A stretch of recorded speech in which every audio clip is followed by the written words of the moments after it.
अगला स्टेशन देवल्टी है।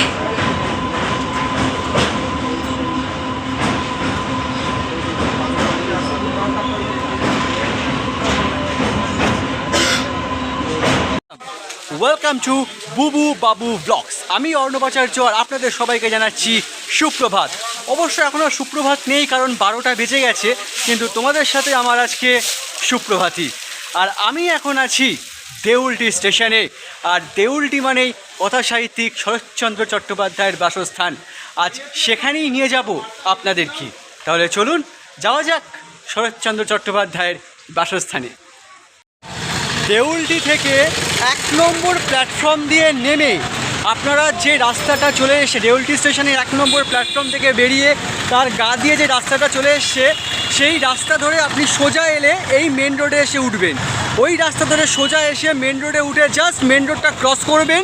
ক্রস করে এসে এখানে অনেক গাড়ি দাঁড়িয়ে থাকে, যে গাড়িগুলো আপনাদের শরৎচন্দ্রের বাড়ি পর্যন্ত নিয়ে যাবে।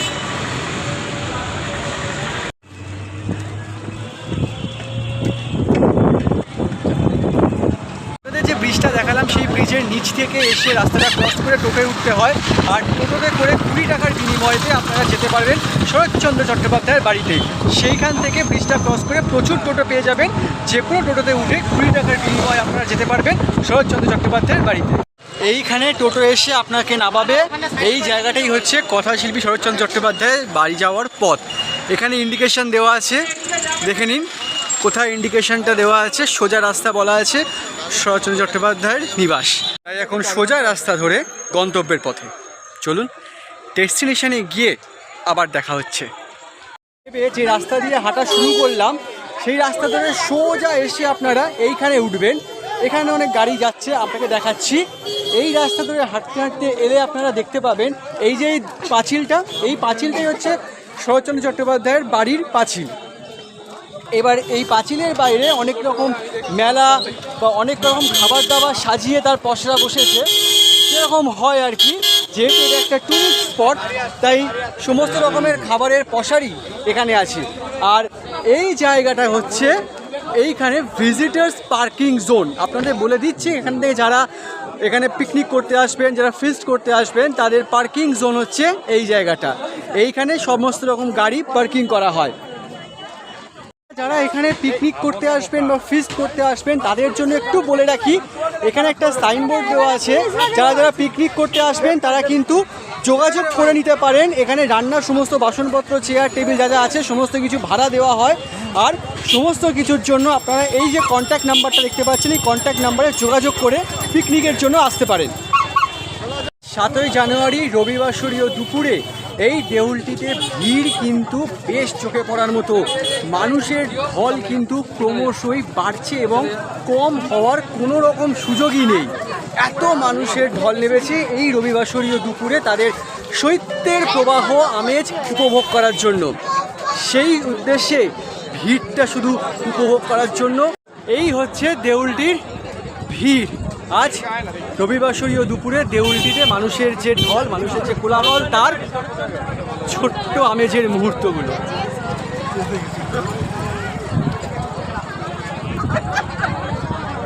আর ওই ধারে যে নদীটা দেখতে পাচ্ছেন, সেই নদীটাই হচ্ছে রূপনারায়ণ।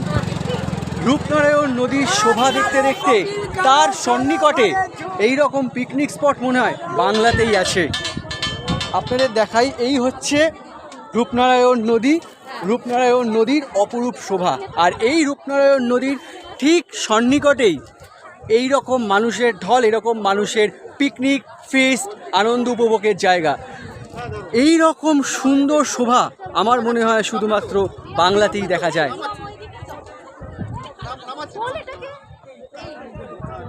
সমস্ত মানুষেরা তাদের মতো করে আনন্দ উপভোগ করছে, ফিস্ট করছে এই রকম একটি শোভা পরিপূর্ণ জায়গায়।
এই মাত্র আমরা শরৎচন্দ্র চট্টোপাধ্যায়ের যে কুটির, সেই কুটিরে ঢুকতে পারলাম, কারণ এই কুটিরে এতক্ষণ আমরা লাইন দিয়ে দাঁড়িয়েছিলাম। এই লাইন ভেঙে এখন আমরা ভেতরে প্রবেশ করলাম। আর হ্যাঁ, একটা ইনফরমেশন দিয়ে রাখি, দুপুর 12টার মধ্যে কিন্তু এই গেট বন্ধ হয়ে যায়।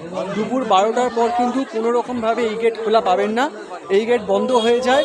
আর দুপুর 12টার পর অর্থাৎ 1টা থেকে 1:30টার মধ্যে আবার এই গেট খোলা হয়। তবে হ্যাঁ, যেদিন যেদিন প্রচণ্ড ভিড় হয়, ভিড়ে মানুষজনকে ঠিকমতো কন্ট্রোল করা যায় না, তখন কিন্তু ওরা অল্প অল্প করে মানুষ ঢোকান। ধরুন 1:30টার সময় গেট খুললো, কিছু মানুষকে ঢোকালো, গেট বন্ধ করে দিল, তারপর আবার কিছু মানুষকে ঢোকায়। এইভাবে তারা খেপে খেপে মানুষজনকে ঢোকায়, কারণ যেহেতু মানুষের ভিড় প্রচণ্ড হয়ে যায়, ওনাদেরও কন্ট্রোল করতে অসুবিধা হয়, যেটা আজকে হয়েছে। আজকে এত মানুষের ভিড় হয়ে গেছে যে ওনারা কিন্তু 1:30টার সময় গেট খোলার পর খেপে খেপে মানুষ ঢোকাচ্ছেন। আমরা সেকেন্ড লটে ঢুকতে পেরেছি।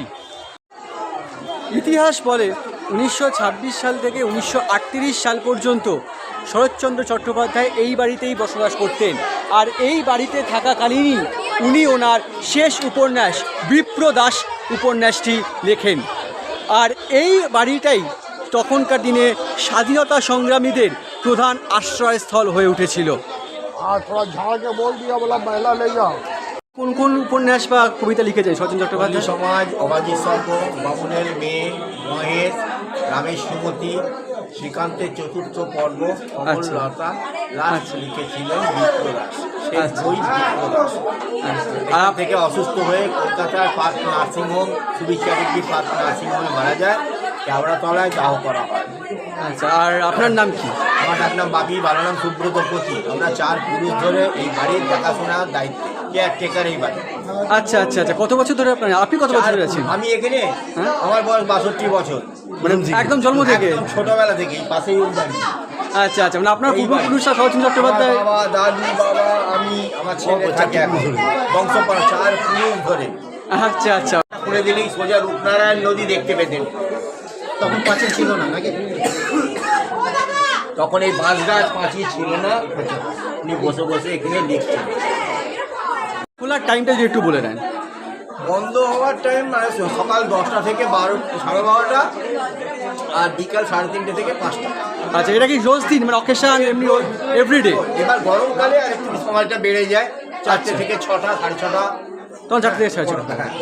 আচ্ছা, একটার সময় যে গেট খোলা হলো, খেপে খেপে কিছু মানুষ ঢোকানো হলো, এটাই কি নিয়ম? যদি খুব মানুষের ভিড় হয়ে যায়, এরা, আমি যদি না আজকে খুলতাম, হ্যাঁ, তাহলে সব লোক ফিরে যেত।